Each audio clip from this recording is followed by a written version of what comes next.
March 2nd, 1:45 a.m. Pacific Standard Time here in California. You guys, I'm going to be giving you some updates. I've been doing a lot of research. Where do I get my information from? A lot of people have been asking, and they're in sources outside of the US. Frankly speaking, it's all online websites. I use different platforms, and I'm finding my information. So all outside of the US. You don't have to believe, you don't have to listen. This is for entertainment purposes only. You guys can verify whether this is true or not in a day or two. Go back to my previous videos and see the information I was giving. It's coming out like a day or two later. So let's get into it. Ismail Haqqani, who is the head of Iran's Al-Quds in the Revolutionary Guard, has survived all assassination attempts. He was with Khamenei yesterday, but escaped again. He is now in the custody of IRGC on suspicion of being a Mossad agent and working for Israel. They believe they found their mold. 3 U.S. fighter jets have crashed inside of Kuwait. The U.S. may have lost a B-2 bomber over Iran as well. Iranian hypersonic missiles have targeted a security meeting in Tel Aviv. Around 10 plus IDF generals who were responsible for attacks on Khamenei are reported to have been unalived. There is a new development that the U.S. base in Turkey has now been hit. Iran has destroyed a $1 billion radar system in the Gulf, which was giving advance notice of incoming missiles. But since that is down, more casualties in Israel and abroad are occurring. Israelis are attacking each other in the shelters due to fear and panic, and Israelis are scrambling because they are unable to find shelters to hide in. A Pakistani cyber group confirms that Netanyahu is hiding in a bunker in Germany. The rumors of him being taken out and in the bunkers are not 100% confirmed of which one is the latest info on him. But I had heard that he was taken out from some Irani sources.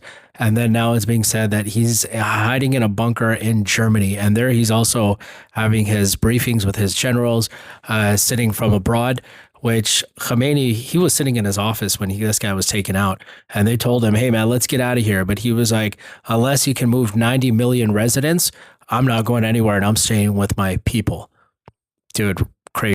Iran did also take out one of the largest USA-Israeli military facilities in Bahrain, or maybe in Iraq, with Iranian drones worth $1,000 each. The warehouse that it was filled with arms, missiles, tanks, etc. And the value of the weaponry inside there was roughly about $500 billion that is gone. Iran did bomb an Amazon data center in the UAE, which was hosting IDF data and intelligence. And the US strikes Iranian fighter jets and drone facility in retaliation. So that's that. Now, this is something everybody was saying that, man, if this happens, this would be bad. And that is Saudi Aramco Ras Tanura refinery has been struck by Iranian drones. Now they're going after Saudi Aramco, which is a oil giant out there. Israel is planning a ground invasion into Lebanon. So Hezbollah has been firing missiles. They've been going back and forth now, as you guys know, for a few months, maybe a few years. But now it looks like Israel is declaring war, and Israel will go into Lebanon, and that war is going to turn into a wide and long one. Pakistani radar systems have detected Israeli fighter jets near the Pakistan-Iran border. Pakistan is now on high alert and says that if any violation of its airspace happens again, or any misadventure by Israel, it will result in the destruction of Israel.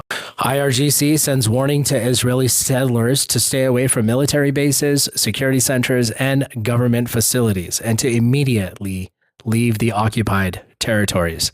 The Pentagon is turning on Trump now and saying that there was no indication that Iran was going to attack first. Both Trump and the Pentagon are very nervous about this war, and they're just worried that it's going to get more out of hand than it already is becoming. You guys, we've talked about oil prices will skyrocket. Well, guess what? Europe's gas prices have risen 22% already. Saudi has told the Gulf states to avoid any steps that can trigger a response from Iran and its proxies. So a big one is a lot of people are like, oh man, the Gulf states, they're going to retaliate now. But Saudi is basically telling all of them, you guys, let's sit this one out and just let them go after the bases. It is important to say that Iran, one of the higher ups, he did tell the Gulf states that we're not attacking you. We're just attacking the U.S. bases because they're attacking us, and this is what we need to do in this war. So now, why is it so important that the bases are down? Why? And a big reason for that is the military is asking, where the hell are they going to reload? How are they going to get their ammunitions when they're over there doing missions and they're up in the air or whatever else? Where are they going to be getting their weapons and everything for easy reloading? This puts the U.S. at a huge disadvantage. Iran is using missiles that have cluster warheads. One missile is capable of striking 80 targets at once, meaning 100 missiles could hit 8,000 targets. There are videos online, you guys, and it is insane. You have an Iranian missile, which is, I mean, it's dodging like 20 counter defense missiles, and it's still hitting its target. These missiles are absolutely nuts. The technology is crazy on them. So another big reason why the Gulf states are most likely, I mean, who knows, but most likely right now they're saying that they're not going to do anything, is they are now realizing that they allowed the U.S.'s bases to be there. They pay for protection. They have all these great relationships, right? But the U.S. is really just defending Israel. And the Gulf states are like, dude, what the F? When time came to it, where the hell were you guys?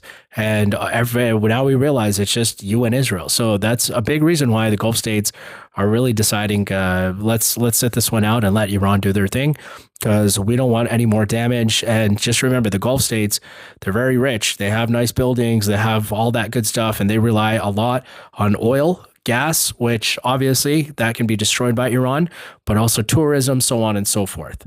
So remember, any actions, any of whatever's going on, it's setting these countries back at least 50 years. Maritime traffic in the Strait of Hormuz has dropped by 38% due to security risks. Now, there are some ships that are noticing in the Strait of Hormuz that when they're there close to it, their radar systems are being jammed. I mean, everything is just going out of control. And a big reason for that is what Iran is doing. And it's crazy, man. Iran is shifting its strategy, you guys. I've been saying, but Iran is now shifting their strategy from going to isolated attacks to now they are going for larger missile barrages. Okay. And that is inflicting a lot more damage, and it's overworking all the defense systems of the US, basically. I can't even say Israel, because they're using our shit and they're using our money. So it's basically overwhelming all of that. Now with the bases gone, they're not going to be able to reload, and they're not going to be able to do all that stuff in time. So what do you think is going to happen? This is when the big toys come out. You guys be on standby. It looks like things are really starting to heat up. And again, I've been telling you, Iran is not stopping, ladies and gentlemen. Russia is in close contact with Iran. They're talking every day to figure out what the updates are and how things are going. China is still equipping Iran with information, intelligence, and they have also given Iran hypersonic missiles for ships. So crazy, man. Hope you guys love inflation.